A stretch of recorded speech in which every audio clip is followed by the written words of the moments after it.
अब देखो यार, अगर तुम लोग एडम कोल के फैन हो तो ये वीडियो तुम्हारे लिए होने वाली है, क्योंकि एडम कोल और ब्रिट बेकर के ब्रेकअप को लेकर एडम कोल का काफी बड़ा स्टेटमेंट आ रहा है। लुचासुरस के रिटर्न और मेडिकल कंडीशन को लेकर बैक स्टेज से काफी बड़ी अपडेट आ चुकी है। डैनियल गार्सिया के एईडब्ल्यू में न्यू कॉन्ट्रैक्ट को लेकर गार्सिया का काफी बड़ा स्टेटमेंट आ चुका है। तो गाइज वहीं एनजेपीडब्ल्यू के biggest pay per view wrestle kingdom का पहला मैच अनाउंस हो चुका है। तो गाइज चलिए बिना किसी देरी के शुरू करते हैं इस वीडियो को। और सबसे पहले बात करेंगे एडम कोल की।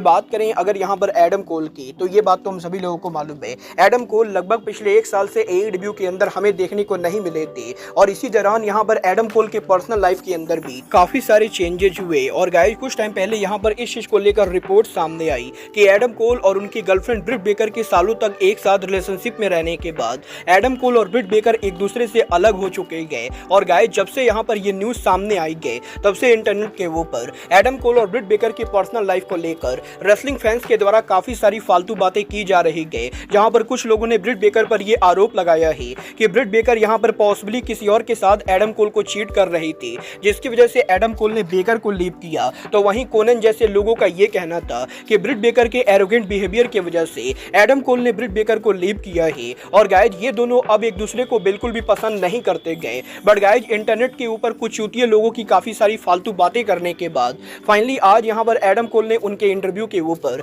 खुद यहां पर उनकी पर्सनल लाइफ को लेकर बात की, जहां पर एडम कोल ने अब ये खुद कंफर्म किया है कि ये बात यहां पर बिल्कुल सही है कि ब्रिट बेकर और एडम कोल के सालों तक रिलेशनशिप में रहने के बाद अब ये दोनों का रिलेशनशिप ओवर हो चुका है। और ये दोनों यहां पर किसी भी तरह के रोमांटिक एंगल में नहीं गए, बट इसका मतलब ये बिल्कुल भी नहीं गए कि ये दोनों एक दूसरे को हेट करते गए। और एडम कोल का ये कहना है कि उनके और ब्रिट बेकर के ब्रेकअप होने के बाद भी वो दोनों यहाँ पर अब भी एक दूसरे को सपोर्ट करते गए और वो यहाँ पर एक दूसरे के लिए बेटर चीजें सोच रहे गए। और इन दोनों के ब्रेकअप होने से एईडब्ल्यू के अंदर ना तो इन दोनों की स्टोरी लाइन पर कोई डिफरेंस आएगा, ना ही ये दोनों एक दूसरे को लेकर कोई भी नेगेटिव बातें करने वाले गए, क्योंकि इन दोनों का ब्रेकअप होना इन दोनों का ही म्यूचुअल डिसीजन था। और इसको लेकर लोगों को फालतू बातें नहीं करनी चाहिए। और एडम कोल अब भी यहाँ पर हर जगह के ऊपर डीएमडी ब्रिट बेकर को पूरा सपोर्ट करते गए। और कुछ इस तरीके से कोल ने ये फाइनली कंफर्म कर दिया है कि ब्रिट बेकर और उनका ब्रेकअप तो हो चुका है, बट इन दोनों के एक दूसरे की चीट करने या हेट करने वाली बात पूरी तरह से फेक चीज है। वेल गाइज ये तो बात है एडम कोल की। बट गाइज चलिए फिलहाल आगे बढ़ते और बात करते हैं एईडब्ल्यू के अनदर ओरिजिनल सुपरस्टार लुचासुरस की। गाइज यहाँ पर ये बात तो मैं आपको ऑलरेडी बता चुका हूँ। आज से करीबन 3 हफ्ते पहले एईडब्ल्यू सुपरस्टार लुचासुरस को उनके गार्डन के अंदर बेहोश पाया गया था, जिसके बाद कि लुचासुरस की फियांसे के द्वारा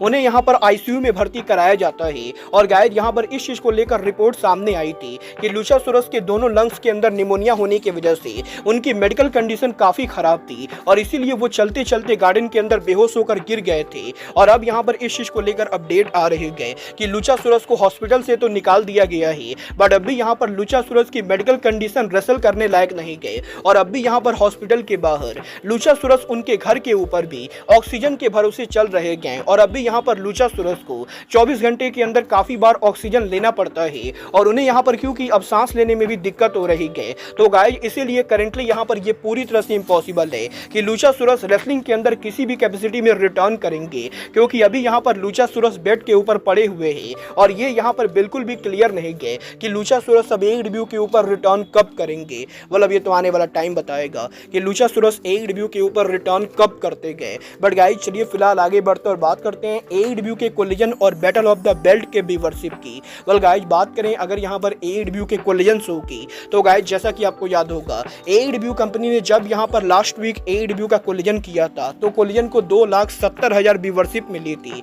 बट इस बार जब एईडब्ल्यू ने उनका कोलिजन किया तो एईडब्ल्यू के कोलिजन शो को करीबन यहाँ पर 3,46,000 व्यूअरशिप मिली, जो लास्ट टाइम के मुकाबले काफी ज्यादा है। और इस हफ्ते एईडब्ल्यू का कोलिजन शो व्यूअरशिप के मामले में लास्ट वीक के मुकाबले सक्सेसफुल रहा। बट गाइज वहीं अगर बात करें एईडब्ल्यू के battle of the belt show की, तो गाइज यहाँ पर एईडब्ल्यू के इस हफ्ते के 3 आवर स्पेशल शो में battle of the belt show को करीबन यहाँ पर 3,04,000 व्यूअरशिप मिली गए, जो यहाँ पर कोलिजन के मुकाबले कम है। वेल देखना दिलचस्प होगा कि क्या यहाँ पर एईडब्ल्यू कंपनी 2025 में न्यू टीवी डील के शुरू होने के बाद बैटल ऑफ द बेल्ट को कंटिन्यू करती गए या यहाँ पर इस शो को परमानेंटली शट डाउन किया जाता है। बट गाइस चलिए फिलहाल आगे बढ़ते और बात करते हैं TNA के साल के biggest pay per view bound for glory की। गाइस यहाँ पर ये बात तो हम सभी लोगों को मालूम है, अब से यहाँ पर मात्र 3 दिनों के अंदर TNA रेसलिंग यहाँ पर उनका bound for glory pay per view करने वाले गए। और गाइस यहाँ पर इस साल TNA रेसलिंग का bound for glory pay per view revenue के मामले में TNA रेसलिंग के लिए मेजर सक्सेसफुल पेपर व्यू होने वाला है। गाइस यहाँ पर ये बात तो हम सभी लोगों को मालूम है,